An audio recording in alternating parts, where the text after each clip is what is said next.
बिस्मिल्लाहिर्रहमानिर्रहीम। कुरान कहता है वो अपनी ज़रूरत के बावजूद दूसरों को तरजीह देते हैं। अल-हशर 9। आज हम इसी ऐसार की एक ज़िंदा मिसाल देखेंगे, तो फिर आखिर तक मेरे साथ रहना। हज़रत अबू हुरैरा रज़ी अल्लाह फरमाते हैं कि तुम लोग इस वक्त हमारी हालतें देखते कि हम में से बाज़ों को कई कई वक्त तक इतना खाना नहीं मिलता था जिससे कमर सईधी हो सके।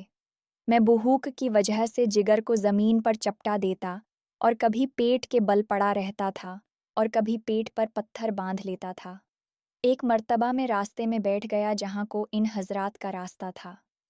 अव्वल हज़रत अबू बकर सदीक रज़ी अल्लाह गुज़रे में ने इनसे कोई बात पूछना शुरू कर दी।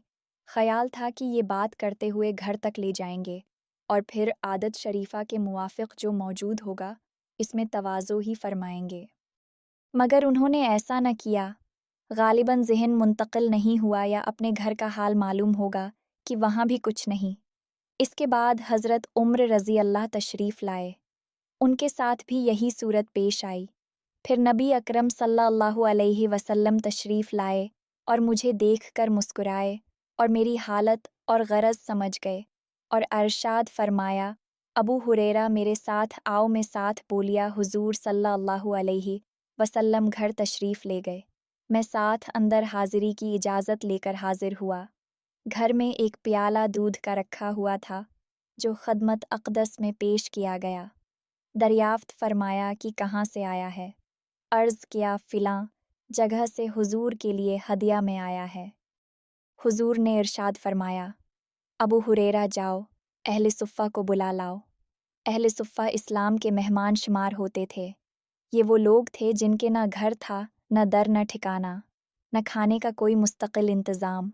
इन हज़रात की मिक़दार कम व बेश होती रहती थी, मगर इस क़िस्सा के वक्त 70 थी। हुजूर का मामूल ये भी था कि इनमें से दो चार चार को किसी खाते पीते सहाबी का कभी कभी मेहमान भी बना देते, और ख़ुद अपना मामूल ये था कि कहीं से सिदक़ा आता तो इन लोगों के पास भेज देते और ख़ुद उसमें शरकत न फरमाते, और कहीं से हदिया आता तो उनके साथ हुजूर अक़दस सल्लल्लाहु अलैहि वसल्लम ख़ुद भी इसमें शरकत फरमाते।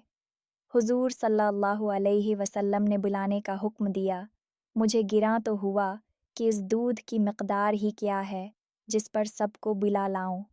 सबका क्या भला होगा। एक आदमी को भी मुश्किल से काफ़ी होगा, और फिर बुलाने के बाद मुझ ही को पिलाने का हुक्म होगा, इसलिए नंबर भी आखिर में आएगा जिसमें बचेगा भी नहीं। लेकिन हुजूर सल्लल्लाहु अलैहि वसल्लम की इताअत के बग़ैर चारा ही क्या था। मैं गया और सबको बुला लाया।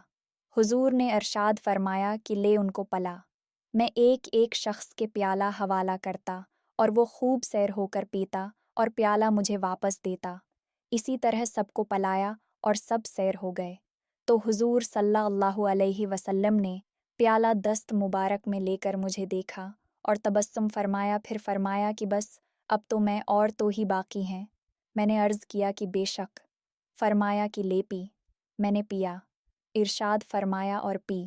मैंने और पिया। बलाखिर मैंने अर्ज़ किया, या रसूल अल्लाह अब मैं नहीं पी सकता। इसके बाद हुजूर सल्लल्लाहु अलैहि वसल्लम ने सबका बचा हुआ खुद नोश फरमाया। अल्लाह हमें इन बातों को समझने, इन पर अमल करने और दूसरों तक पहुँचाने की तौफ़ीक दे। आमीन। देखते रहें, क्योंकि मैं जल्द ही एक और रोशन कहानी के साथ वापस आऊँगा। सोने से पहले वीडियो देखना न भूलें। जज़ाकल्लाहु खैरन।